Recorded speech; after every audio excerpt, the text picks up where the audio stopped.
Hello everyone. तो હું ફરીથી આવી ગયો છું એક નાનકડો વિડીયો લઈને। તો આ વિડીયોની અંદર આપણે શીખીશું કે રફની ઇશ્યુ કઈ રીતે કરી શકાય। તો એ માટે આપણે સૌથી પહેલાં જઈશું ઇશ્યુ રિસીવ મેનુની અંદર। ઇશ્યુ રિસીવ મેનુમાં સૌથી પહેલો ઓપ્શન છે રફ ઇશ્યુ।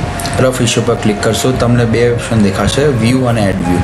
વ્યૂ પર ક્લિક કરશો તો જેટલા પણ રફ ઇશ્યુ કર્યા હશે એની ડિટેલ્સ તમને અહીંયા મળી જશે। અને કોઈક નવી રફ ઇશ્યુ કરવાની હોય તો એની એન્ટ્રી આપણે કઈ રીતે કરીએ એની પ્રેક્ટિકલ અનુભવ લઈ લઈએ।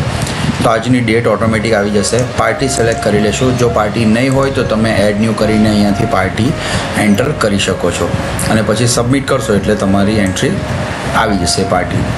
પછી રફ છે તો રફ તમે અહીંયાથી કોઈ પણ રફ સિલેક્ટ કરી શકો છો જે તમારે ઇશ્યુ કરવો છે। ઓકે, તો એ રફ આપણે અહીંયા પહેલાં સિલેક્ટ કરી લઈએ। જેવું સિલેક્ટ કરશો ઓટોમેટિક રફ ટાઈપ કેરેટ આવી જશે। હવે કેટલા પીસ એની અંદર આપવાના છે, આપણે એક પીસ આપીએ છીએ।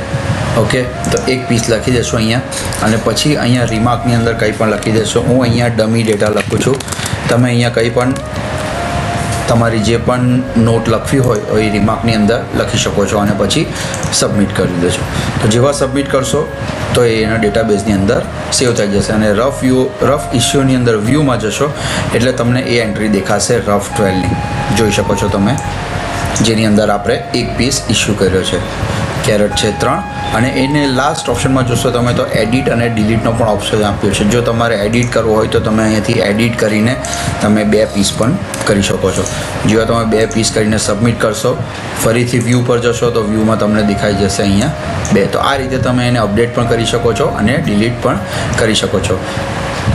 આઈ હોપ કે તમને આ રફ ઇશ્યુ કઈ રીતે કરી શકાય એની એન્ટ્રીનો પ્રેક્ટિકલ એક્સપિરિયન્સ મળી ગયો હશે। તો મળીએ હવે એક બીજા વિડીયો સાથે કંઈક નવું શીખવા માટે, કંઈક નવું જાણવા માટે। Thank you very much.